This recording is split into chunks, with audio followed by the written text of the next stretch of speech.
Assalamualaikum warahmatullahi wabarakatuh. Alhamdulillah. Wassalatu wassalamu ala rasulillah Sayyiduna Muhammad ibni Abdillah wa ala alihi wa sahbihi wa mawalah amma ba'd. Yang selalu kumuliakan dan kutakdimi kepada guru mursyidku Sayyidi Syekh Muhammad, dan juga kepada semua guru-guru pembimbingku yang kami muliakan dan kami takdimi pula. Dan tak lupa kepada sedulur, teman, kawan,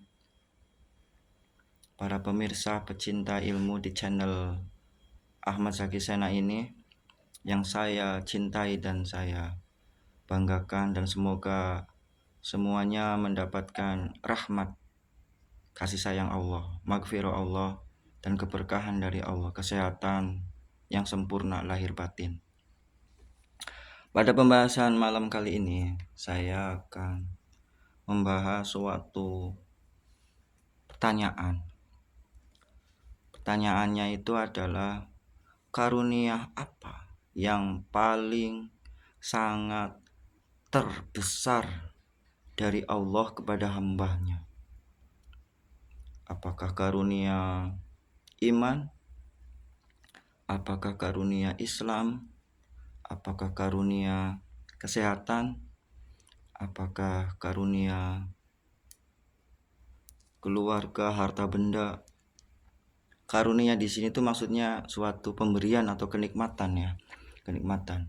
Maka dalam pertanyaan itu saya akan mengambil suatu hadis yang berbunyi, Bismillahirrahmanirrahim.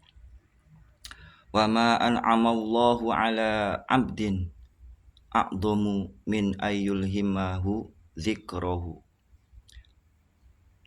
Wa ma an'amallahu ala abdin, tidaklah ada sesuatu karunia yang terbesar, ala abdin, karunia yang karunia terbesar dari Allah kepada hambanya,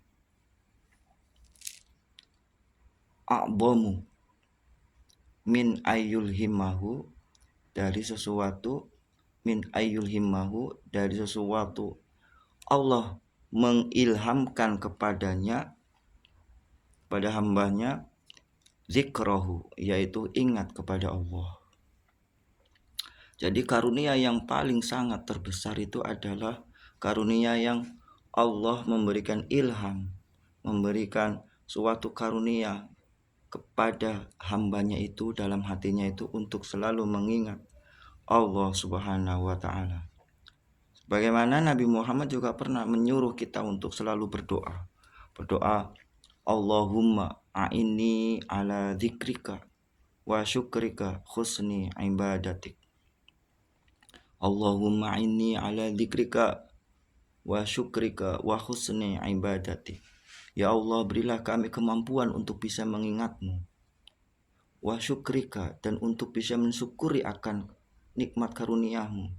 Wa husni ibadatik, dan perbaikilah ibadah kami untuk kepadamu. Ibadah kami agar bisa memperbaiki ibadah kami kepada Engkau ya Allah. Jadi karunia yang paling terbesar dalam hidup kita itu adalah karunia yang dimana Allah memberikan ilham, memberikan nikmat di dalam hati kita untuk selalu ingat kepada Allah Subhanahu wa ta'ala. Karena zikir atau ingat kepada Allah itu adalah perbuatan, suatu amalan yang sangat agung, yang sangat besar. Dalam Al-Quran pun dijelaskan, dituliskan yang berbunyi, Bismillahirrahmanirrahim. Inna sholata tanha 'anil fahsya'i wal munkar wa ladzikrullahi akbar. Wallahu ya'lamu ma tasna'un. Wallahu ya'lamu ma tasna'un. Dalam surat Al-Ankabut ayat 45 dijelaskan, sesungguhnya sholat itu mampu dapat mencegah perbuatan keji dan mungkar. Waladzikrullahi akbar, dan mengingat kepada Allah itu adalah amalan yang sangat besar. Kenapa sholat itu bisa mencegah perbuatan keji dan mungkar? Karena di dalam sholatnya itu, di dalamnya itu ada ruh, ingat kepada Allah Subhanahu wa taala. Wa qimis sholata lidzikri. Sesungguhnya sholat mendirikan sholat itu untuk mengingatku, kata Allahnya itu dalam Al-Quran. Dan wallahu ya'lamu ma tasna'un. Sesungguhnya Allah itu mengetahui apa yang kita kerjakan. Karena kenapa Allah itu mengetahui apa yang kita kerjakan? Karena kita itu bagian daripada Allah. Di dalam diri kita itu wa nafakhtu fihi min ruhi, yang telah Allah berikan karunia ruhnya kepada kita. Ruh kita itu bagian dari Allah. Jadinya Allah itu maha mengetahui. Semua alam semesta itu pancaran daripada cahayanya Allah. Jadi mengingat daripada hadis yang tadi, wa ma'an amallahu ala abdin, sesungguhnya tidak ada sesuatu karunia yang lebih agung, lebih besar kepada hambanya, kecuali hambanya itu diberikan suatu nikmat karunia untuk mengingat Allah Subhanahu wa taala. Nah, tinggal kita, apakah kita itu untuk bisa selalu mengingat kepada Allah Subhanahu wa taala? Sedangkan untuk mengingat Allah Subhanahu wa taala itu melalui proses talqin, sebagaimana yang dijelaskan di dalam Al-Quran yang berbunyi Bismillahirrahmanirrahim. Laqad radiyallahu 'anil mu'minina id yubayyi'unaka tahta syajarati fa'alima ma fi qulubihim fa'anzala sakinata 'alaihim wa asabahum fathan qariba. Surat Al-Fatah ayat 19. Itu dijelaskan sesungguhnya Allah itu meridhoinya. Allah telah meridhoinya anil mu'minina, kepada orang yang beriman. Idh yubayyi'unaka, ketika ia itu berbaiat kepada engkau Muhammad. Tahta syajarati, dan di bawah pohon. Maksud di bawah pohon itu adalah pohon kalimat thayyibah. Pohon kalimat thayyibah. Fa'alima ma fi qulubihim, sesungguhnya Allah itu mengetahui apa yang ada di dalam hati mereka. Fa'anzala sakinata, maka Allah menurunkan ketenangan alaihim, kepada mereka. Wa asabahum fathan qariba, wa asabahum, maka bagi mereka itu adalah fathan qariba, kemenangan yang sangat dekat. Jadi kita untuk belajar zikir, mengingat kepada Allah itu melalui talqin. Melalui talqin, yang di dalam talqin itu ya kalimatnya adalah la ilaha illallah. Laqinu mautakum biqauli la ilaha illallah. Talqinkanlah kepada yang akan mati. Kita itu semuanya itu akan mati. Kita itu semuanya akan mati. Maka talqinkanlah kepada yang akan mati dengan kalimat la ilaha illallah. Kalimat la ilaha illallah itu ibaratnya itu adalah pohon syajaratul yaqin. Pohon syajaratul yaqin.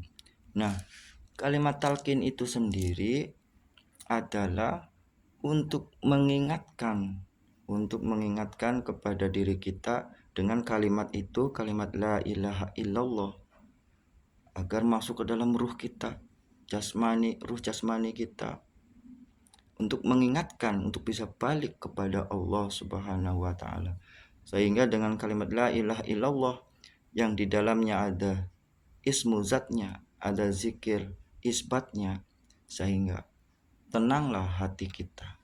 Jadi kalimat tersebut itu prosesnya itu ada yang memasukkan, ada yang memberikan, ada yang membaiatkan, Kalau maksud dari baiat di sini itu adalah yaitu kemauan dari peminta atau dari salik untuk melaksanakan apa yang diajarkan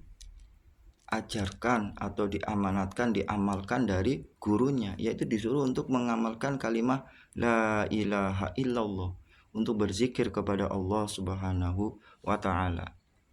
Jadi karunia yang terbesar kepada diri kita itu selama hidup kita itu adalah, di antara yang paling besarnya ini adalah hamba itu untuk selalu mengingat kepada Allah Subhanahu wa taala.